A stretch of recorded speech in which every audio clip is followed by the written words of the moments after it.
بسم اللہ الرحمن الرحیم۔ السلام علیکم۔ آج ہم اپنا غزل نمبر 1 کریں گے، جس کے شاعر کا نام ہے حضرت موہانی، اور غزل ہے مصیبت بھی راحت فضا ہو گئی۔ سب سے پہلے ہم دیکھیں گے کہ غزل کہتے کس کو ہیں۔ غزل کے لغوی معنی عشق و محبت کی باتیں کرنا یا عورتوں سے باتیں کرنا۔ شکار کے وقت ہرن کے منہ سے جو فریاد نکلتی ہے اس کو بھی غزل کہتے ہیں۔ مولانا حالی لکھتے ہیں کہ محبت کا دائرہ بہت وسیع ہے۔ انسان کو انسان سے، اپنے ملک اور قوم سے، اور سب سے بڑھ کر خدا سے محبت ہو سکتی ہے، اس لیے اسے صرف عورت کی ذات تک محدود نہیں کرنا چاہیے۔ ہم حضرت موہانی کا تعارف کی طرف چلتے ہیں۔ حضرت موہانی کا اصل نام سید فضل الحسن اور تخلص حسرت تھا۔ آپ یوپی کے قصبے موہان میں پیدا ہوئے اور اسی نسبت سے موہانی کہلائے۔ ایم اے کالج سے BA کیا۔ کچھ عرصہ بعد ادبی رسالہ اردو محلہ نکالتے رہے، پھر ان کی باغیانہ تحریروں کی وجہ سے انگریز حکومت نے یہ رسالہ بند کر دیا۔ حضرت موہانی تحریک آزادی کے اہم رہنما تھے اور برطانوی سامراج کی مخالفت کی وجہ سے انہیں طویل عرصے تک قید و بند کی صحبتیں برداشت کرنی پڑیں۔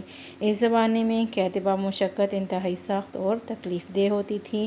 روزانہ 1 من گیہوں دستی چکی پر پیسنا پڑتا تھا۔ حضرت موہانی کا یہ شعر اسی زمانے کی یادگار ہے مشق سخن جاری، چکی کی مشقت بھی، ایک طرفہ تماشا ہے حسرت کی طبیعت بھی۔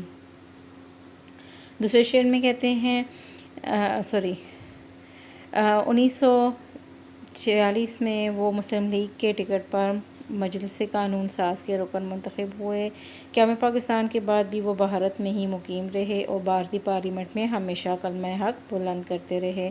حضرت موہانی بنیادی طور پر غزل کے شاعر ہیں۔ عشق و عاشقی کے جذبات ان کی غزل میں بہت نمایاں ہیں اور ان کا بنیادی عنصر تغزل ہے، اس لیے انہیں رئیس المتغزلین کا لقب دیا گیا ہے۔ حضرت موہانی اعلیٰ پائے کے غزل گو ہونے کے ساتھ ساتھ انعقاد ادبیات میں بھی دسترس رکھتے تھے۔ زبان و بیان کی باریکیوں سے بخوبی واقف تھے۔ انہوں نے دیوان غالب کی شرح بھی لکھی۔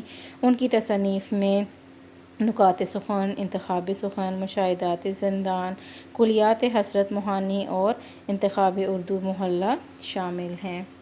اب ہم غزل کے پہلے شعر کی طرف چلتے ہیں۔ مصیبت بھی راحت فضا ہو گئی، تیری آرزو رہنما ہو گئی۔ اس میں جو مشکل الفاظ ہیں ان کے مطلب مصیبت یعنی کہ مشکل یا آفت، راحت فضا خوشی کو بڑھانا، آرزو تمنا یا خواہش، رہنما رہبر یا راستہ دکھانے والا۔ اس کا مفہوم مصیبت بھی خوشی کو زیادہ کرنے والی ہو گئی ہے کیونکہ تیری تمنا میری رہبر ہو گئی ہے۔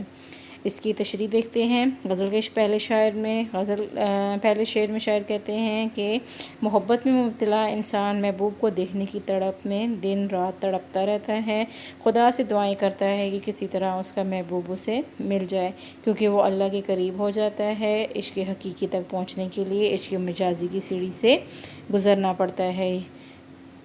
اس طریقے سے محبت کی تکلیف اسے اللہ تعالیٰ کے راستے پر گامزن کر دیتی ہیں، اور جسے خدا مل جائے اسے کسی چیز کی تمنا نہیں رہتی۔ عشق کی مصیبت شاعر کے لیے سکون قلب کا پیغام لے کر آئی۔ اسے دنیا کے بے ثباتی کا علم حاصل ہو گیا، اسے پتہ چل گیا کہ زندگی کا مقصد کیا ہے۔ شاعر کو محبوب کی یاد اللہ کے قریب لے گئی اور پھر اس کی تمام مشکلات دور ہو گئیں۔ شاعر کہتا ہے کہ میرے محبوب کی آرزو، چاہت اور خواہش اگر میرا مقصد ہے کہ اس کی خوشنودی میں ہر مصیبت کو خندہ پیشانی سے برداشت کر لوں۔ اپنے محبوب سے مخاطب ہو کر شاعر کہتا ہے کہ اگر تیری آرزو میری خواہش مجھے حاصل ہو جائے اور محبت تیرے لیے میرے لیے سکون کا ذریعہ ہو جائے گی۔ یہ تو تھی شعر کی تشریح۔ اب ہم دیکھتے ہیں کہ شعر میں غزل میں جو الفاظ دیے گئے ہیں ان کے معنی ہم دیکھتے ہیں تاکہ آپ باقی اشعار کی تشریح اچھے طریقے سے کر سکیں۔